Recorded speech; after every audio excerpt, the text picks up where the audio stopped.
900 கோடி ரூபாய் எங்க அப்பா வாங்கினது உண்மைதான் அப்படின்னு உதயநிதி ஸ்டாலின் அவர்களே அவருடைய வாயால ஒப்புக்கொண்டு இப்ப அசிங்கப்பட்டு அம்பலப்பட்டு நிற்கிறாரு.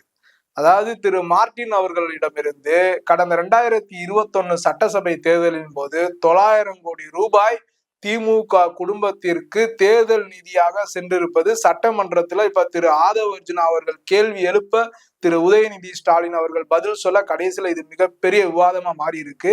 தற்பொழுது இப்ப என்னன்னா இந்த 900 கோடி ரூபாய் எதற்காக இந்த மு.க. ஸ்டாலின் குடும்பத்தினர் வாங்கினார்கள், என்ன சொல்லி மார்டின் அவர்கள்ட்ட என்ன உறுதிமொழி கொடுத்து இந்த 900 கோடி ரூபாய் வாங்கினார்கள், இப்படியெல்லாம் ஒரு மிகப்பெரிய விவாத பொருள் நடந்துட்டு இருக்கல. இது குறித்து நம்ம விசாரித்ததுல அதாவது சதுரங்க வேட்ட படம் இருக்குல்ல இல்லையா, அதுல எப்படி ஒரு மனிதனை அப்ப ஏமாற்றி அந்த பணத்தை அந்த லாபகரியம் ஆட்டைய போடுது ஒரு குரூப், அது மாதிரியா திரு மு.க. ஸ்டாலின் அவர்களோட குடும்பம் திரு மார்டின் அவர்கள் குடும்பத்திடம் இருந்து ஏமாற்றி 900 கோடி ஆட்டைய போட்டது அம்பலமாயிருக்கிறது.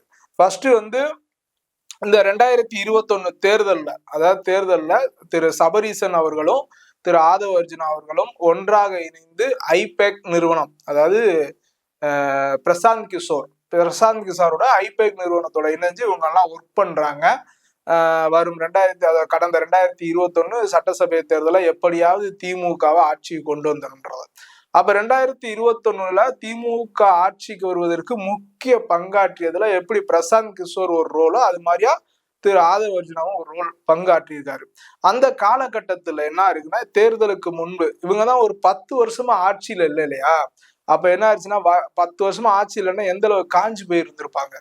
அப்ப திரு ஆதவ் அர்ஜுனா அவர்கள் மூலமாக சபரீசன் திரு மார்டின் அவர்களை அணுகி தேர்தல் நிதியாக சில அமௌண்ட் வந்து இவங்க கேட்கிறாங்க, அதற்கு சில கமிட்மெண்ட் கொடுக்குறாங்க. அதாவது திமுக ஆட்சிக்கு வந்தால் இன்னைக்கு யோக்கிய மாதிரியா பேசுறாங்க இல்லையா அதாவது சட்டசபையிலே திமுக உறுப்பினர்கள்லாம் லாட்டரி என்று யோக்கியர்கள் மாதிரி வந்து கிண்டல் பண்றாங்க இல்லையா.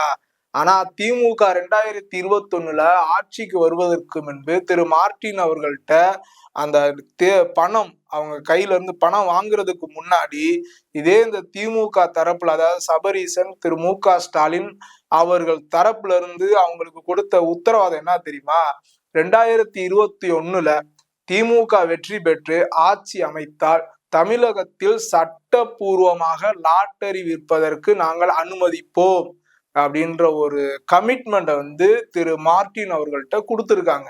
இருந்தாலும் திரு மார்டின் அவர்களுக்கு நம்பிக்கை இல்லை அப்பயே.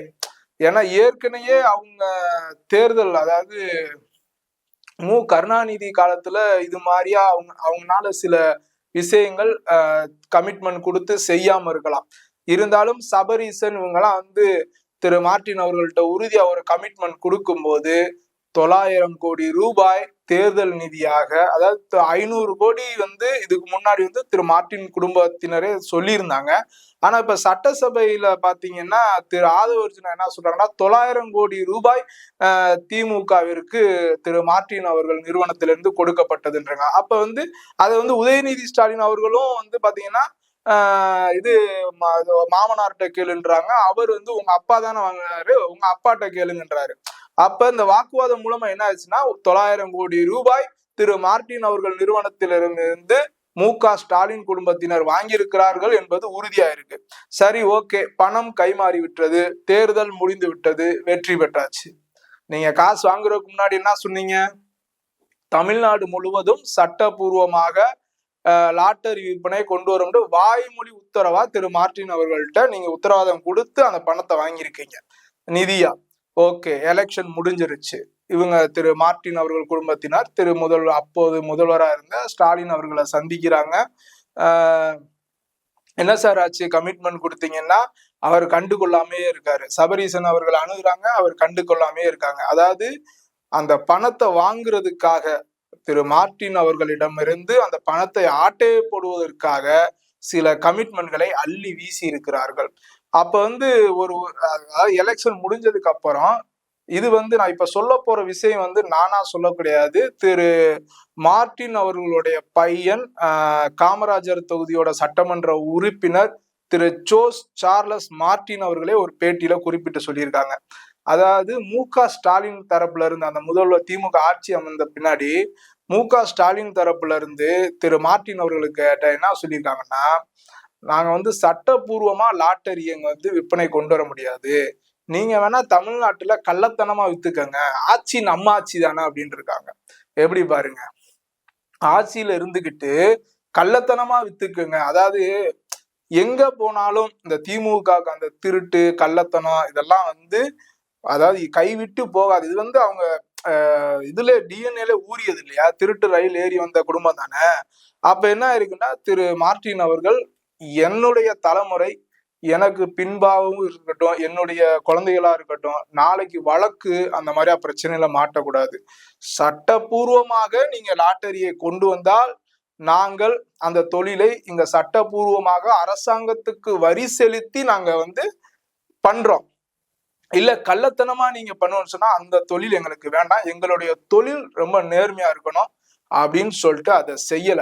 சப்போஸ் திரு மார்ட்டின் அவர்கள் அன்னைக்கு ஆட்சிக்கு வந்த பின்னாடி, திமுக ஆட்சிக்கு வந்த பின்னாடி மு.க.ஸ்டாலின் சொன்னது போன்று நீங்க நம்ம ஆட்சி தானே, நீங்க வந்து கள்ளத்தனமா நீங்க வித்துக்குங்கன்னு சொல்லி அவர்கள் திரு மார்ட்டின் அவர்களை செய்திருந்தால் அவரை நீங்க குற்றம் சொல்லலாம். ஆனால் ஒரு ஆட்சியில இருக்கக்கூடியவர்களே நீங்க கள்ளத்தனமா விற்றுக்கொள்ளுங்கள் என்று சொன்னாலும் கூட என்னுடைய தொழில் நேர்மையா இருக்கணும், அரசாங்கத்துக்கு வரி செலுத்தக்கூடியதா இருக்கணும், என்னுடைய அடுத்த தலைமுறைகள் வழக்குகள்ல சந்திக்காம நிம்மதியா இருக்கணும் அப்படின்னு தன்னுடைய நேர்மையை அங்க நிரூபிச்சிருக்காரு திரு மார்ட்டின் குடும்பம். அதாவது ஆட்சியில இருக்கக்கூடியவர்கள் தாங்கள் வாங்கிய பணத்திற்காக நீங்க கள்ளத்தனமா வித்துக்குங்கன்றாங்க.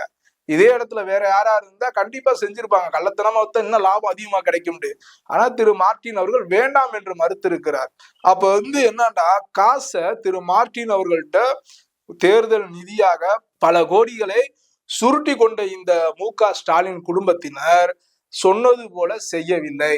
அதே நேரத்தில் இன்று சட்டசபையில் லாட்டரின்னு சொல்ற இந்த திமுக உடன்பிறப்புகளா இருக்கட்டும், அடுத்து இந்த எடுத்த உடனே இந்த லாட்டரியை தான் டார்கெட் பண்றாங்க. உங்க தலைவர் மு.க.ஸ்டாலின் அவர்கள் ஆட்சிக்கு வருவதற்கு முன்பு திரு மார்ட்டின் அவர்கள்ட்ட தேர்தல் நிதியாக எங்களுக்கு கொடுங்கள், நாங்கள் ஆட்சிக்கு வந்தால் லாட்டரியை சட்டபூர்வமாக கொண்டு வரும் என்று வாக்குறுதி கொடுத்து விட்டுதான் ஆட்சிக்கு வந்தார். அவருடைய பணத்தை வைத்துதான் தேர்தல் செலவு செய்து 2021 ஆட்சியை பிடித்தார் உங்கள் தலைவர். ஆக நீங்க விமர்சனம் செய்ய வேண்டியது திரு மார்ட்டின் குடும்பத்தினர், இந்த ஊப்பிகள் இருக்காங்க இல்லையா, நீங்க வந்து கண்ணாடியை பார்த்து நீங்களே கேள்வி கேட்டுக்கங்க, உங்க தலைவரோட யோக்கியம் என்ன அப்படின்றத கண்ணாடியை பார்த்தே நீங்க கேள்வி கேட்டுங்க. அடுத்து திரு ஓபிஎஸ் அவர்கள் இதற்கு விளக்கம் கொடுக்கிறார். ஒரு மூத்த அரசியல் தலைவர், முன்னாள் முதலமைச்சர் திரு ஆதவர்ஜுனா அவர்களுக்கும் உதயநிதி ஸ்டாலின் அவர்களுக்கும் நடந்த விவாதத்துக்கு மத்தியில நீங்க உங்க மாமனாரை கேளுங்கண்டா, இவங்க வந்து உங்க அப்பாவை கேளுங்க அப்படின்னு சொல்லிட்டு ஒரு விவாதம் நடந்துகிட்டு இருக்கல, திரு ஓபிஎஸ் அவர்கள் எழுந்து ஒரு விளக்கம் கொடுக்கிறார். அதாவது திரு மார்ட்டின் அவரோட நிறுவனம் திமுகவுக்கு மட்டும் காசு கொடுக்கல, பிஜேபிக்கு கொடுத்திருக்கு, வெஸ்ட் பெங்கால்ல வந்து எல்லா கட்சியினருக்குமே கொடுத்திருக்காங்க. ஆமா, எல்லா கட்சியினருக்கும் கொடுத்திருக்கிறார்கள். ஆனால் திமுக அந்த பணத்தை வாங்கும் போது என்ன கமிட்மெண்ட் சொல்லி வாங்குச்சு, பிஜேபிக்கு தேர்தல் நிதி செல்லுது, எல்லா கட்சிக்குமே தேர்தல் நிதி போகுது. இப்ப அதிகமா வாங்கினது திமுக தான். திமுக பணம் வாங்கும் பொழுது என்ன சொல்லி வாங்கினது, நாங்கள் ஆட்சிக்கு வந்தால் உங்களை வந்து நாங்க வந்து லாட்டரி விற்பதற்கு சட்டபூர்வமாக நாங்க அனுமதிப்போம் அப்படின்னு சொன்னீங்க. அப்ப நீங்களே வந்து திரு மார்ட்டின் அவர்கள் குடும்பத்தை விமர்சனம் பண்ணலாமா? இன்னொன்னு, அவங்க கிட்டே வாங்கிக்கிட்டு அவங்க காசுலயே நீங்க வந்து தேர்தல் செலவு பண்ணிட்டு அவங்க போட்ட பிச்சையில நீங்க கடந்த 5 வருஷம் ஆட்சியில இருந்துட்டு அதே குடும்பத்தை விமர்சனம் பண்றதுக்கு உங்களுக்கு என்ன அதாவது அருகதை இருக்கு? அதனால பழுத்த ஒரு ஓபிஎஸ் அவர்கள், அரசியல்வாதி அவர்கள், இதெல்லாம் விளக்கம் கிடையாது என்பதை வந்து நினைவில் வச்சுக்கிறணும். அந்த வகையில் திரு மார்ட்டின் அவர்கள் குடும்பத்தை திட்டமிட்டு ஏமாற்றி இருக்கிறது இந்த மு.க.ஸ்டாலினோட குடும்பம். அதற்கு பின்பு வந்து திரு ஆதவர்ஜுனா அவர்கள் இவர்கள் கொடுத்த கமிட்மெண்ட் வந்து செய்யல. அப்ப இவர்கள் அதாவது ஆதவர்ஜுனாவுக்கு மிகப்பெரிய நம்பிக்கை துரோகமே பண்ணியிருக்கிறார் சபரீசன்றது மாதிரியா தான் சொல்லணும். அப்ப அங்கிருந்து வெளியேறி விடுதலை சிறுத்தைக்கு போறாரு. அங்கேயும் வந்து இவரை வந்து கிடைக்க வேண்டிய எம்பி சீட்டு கிடைக்காம தடுக்கிறாங்க. அங்க இருந்து வெளியேறி டிவிகேல சேர்றாரு. டிவிகேல இணைஞ்சிட்டு இன்னைக்கு வந்து தக்க பாடம் கொடுத்து விஜயை வைத்து திமுகவை வீழ்த்தி இருக்கிறார் திரு ஆதவ அர்ஜுனா அவர்கள். நன்றி, வணக்கம்.